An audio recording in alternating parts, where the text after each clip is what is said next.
filmfestivalcircuit.com and the assistant director of the Oregon Screams Horror Film Festival. I'm here today talking to director Travis Patten. You directed the film Hahtinu for the Oregon Screams Horror Film Festival. Thanks for being here, Travis.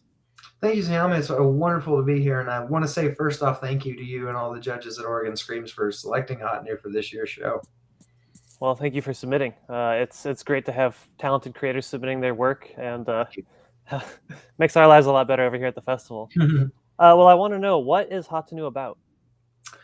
Well, our tagline, which took a few to get narrowed down, is an 1850 intergalactic terror befalls a bounty hunter and her party traveling through dangerous territories. So kind of a hybrid between a frontier, Lonesome Dove McMurtry kind of thing meets Alien and Predator. So, yeah. Wow, I love that log line, though, because that is basically like a cheesecake of a movie. It's just, I sink my teeth into it. It's like got everything. Thank you. That's awesome. Well, so what inspired you to make this film? Well, this was back around the beginning of the holiday season in 2020. I was shooting a film in my graduate program at my university, and my producer and I were out in the yard on a break, and we said, "What if a UFO just lit up the yard right over there in the distance?" And from that conversation, probably about 15 minutes, Hahtinu was kind of born from backward. Like, we had this image of the UFO, and we just kind of worked backward from there, and really inspired by old science fiction, like everything from the original Thing from Another World all the way to Alien and Predator, but also frontier dread stuff. So everything from like a Ghost in the Darkness and everything we could kind of pick a little piece from to kind of assemble what I called True Grit, but Act 3 goes very south. Yeah. So. Nice. Mm-hmm. Well, I wonder, so being that this was a period piece and also a special effects piece, what kind of unique challenges did you run into with that?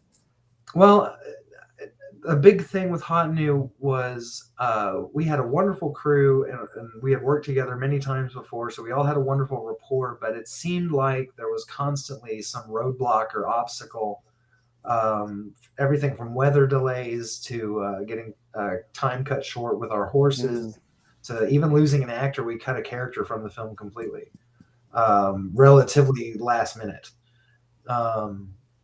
So it really was kind of this combination of a crew that worked really well, and really something that we really all believed in, which is something that I really trust. Some people you just hire because they're skilled artists or something, but I really want people to kind of sell themselves, to it, and give themselves to the project, to kind of make something as good as we can. Absolutely. Well, in that case, did it feel like more than just people clocking into a gig? Was this a passion project for all involved? Always. Awesome. I say that with our projects, this was film number 11 that we had done in just the last few years, with relatively the same accumulating crew. Okay, nice. I think that from a lot of people, and even the new people that we brought on, there was kind of this desire to just tell the coolest story that we could out of this, and from everyone, from whoever was handling catering, whoever, from the special effects, makeup, to the actors, to me and the director of photography and our great screenwriter Ian Mundy. Everyone just wanted to do this kind of fusion of cowboy and 19th century imagery with retro alien imagery, and remind you, this was before the Prey movie, the Predator. Like, our heart sank so hard when we saw the poster for that film, because it was our movie, and we joke that we're Redbox now. Like we're Sci-Fi Channel original movie, right? Yeah. Which is, I think, an esteemed place to be at, honestly. Again, respectable, yeah, right. Yeah. Well, awesome. Is there anything that you learned from this production experience? The greatest thing that I learned from Hahtinu, and it's this point that has been drilled home with each production, but Hahtinu, because it was such a trial by fire, it really cemented a very core group of us. Like, I would bring on different people for different positions. Like sometimes somebody different would be a director of photography, or somebody different would do sound, or somebody different would do unit production, or somebody Mhm. who would run the clacker, you know. But we finally, with Hahtinu, felt like we got the core group that we're now moving on. We have two shorts that we're doing before Christmas, and then we have another two after that. So I mean, it's we've now found our group, and Hahtinu was the thing I learned with that, was finding them. Nice. Okay, so you have your creative team, you've got your crew and cast around you, so you guys are just pumping out films. Yeah, we did two micro shorts and then a medium length short over this past summer after Hahtinu. So I mean, Nice. Well, what other films do you have in the works right now? right now, I have in the distance a feature project, but we have a few prequel shorts to that, just to kind of test different ideas that we want to do Cool. for the feature.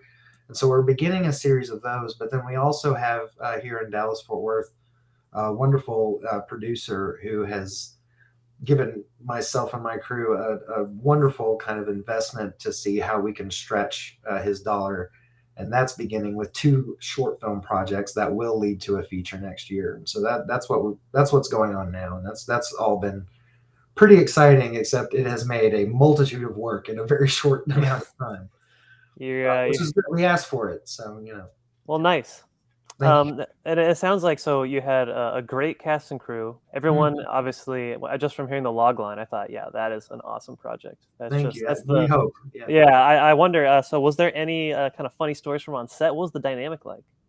Well, the funniest thing was we had a lot of people that had worked with us before in the cast, but then some people that were just brand new. And so bringing in a new actor and seeing the kind of repartee and the rapport and vernacular that me and all these crew members and all these other actors have, and seeing like they're now being kind of brought into the family, brought into the cult, if you will. Totally. Um, but Tessa Morrison, who plays the actual invader, the alien in the mask, um, it was actually a rather sweet experience because I was the only one who had confidence enough to pull the mask to such a degree to get her head inside it. So instead of having anybody else, instead we had Mhm. to go get the director all the way off of set to go to the green room to go yank this silicone mask all the way over my actress's head. And we had to do that. I mean, we structured the film so she only Mhm. had to do it maybe like 6 or 7 times, but still it was always an ordeal having to go in Yeah. there and just pull on this mask. So we spent a lot of money on this thing, and just Nice. that was a good one. Yeah. Well, you have to wear many hats. You are now a Hmm. stylist, costume, Sure. and Yeah. it sounds like a very transformative role.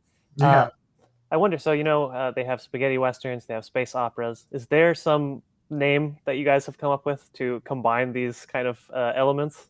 Unfortunately, it was Predator with cowboys, Okay, and then they made that. and then they made that. So Someone's listening to you. Well, yeah, like but someone's that got your computer that tapped or that something. was the key thing. By the end of that initial conversation, it was Predator with cowboys, and whenever we talked to anybody, it wasn't Alien with cowboys, it wasn't Jaws with Right, cowboys, although those are certainly inspirations, but it was right. always Predator with cowboys. It was a posse versus the creature in the Nice. woods. We just thought that was fresh and cool, and then we came along to the idea of making it a retro style gray alien with the big black Yeah, eyes and going against the Native American imagery with the tomahawk right. and all that stuff. And I mean, we thought that was gold. So Oh, absolutely. I mean, you get the group dynamic between your various actors and mhm, your characters. You also, I mean, just mhm. retrofuturism's Sure, that was the absolutely. greatest thing, man.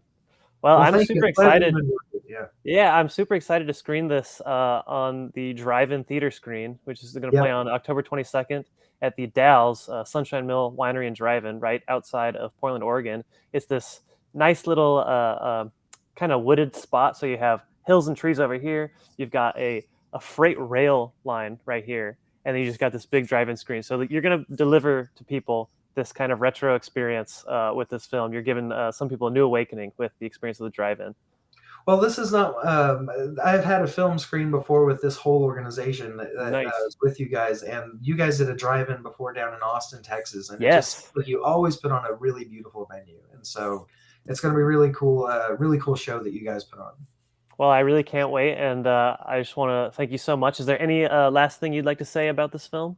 just always a thank you to my cast and crew, and my wonderful wife, who's been the engine behind all this for the last few years. And um, it's really been gratifying to see Hahtinu playing in so many different states. And what was what felt like to us such a definitively Texas thing, even naming the Native American character Quanah after a Mm-hmm. pretty famous Texas Native American Comanche warrior, and seeing that go to other states and still be appreciated in other Totally. countries as well has been really gratifying. So That's awesome. Well, thank you so much. And absolutely, and thank you very much, and I hope y'all have a wonderful show out in Oregon.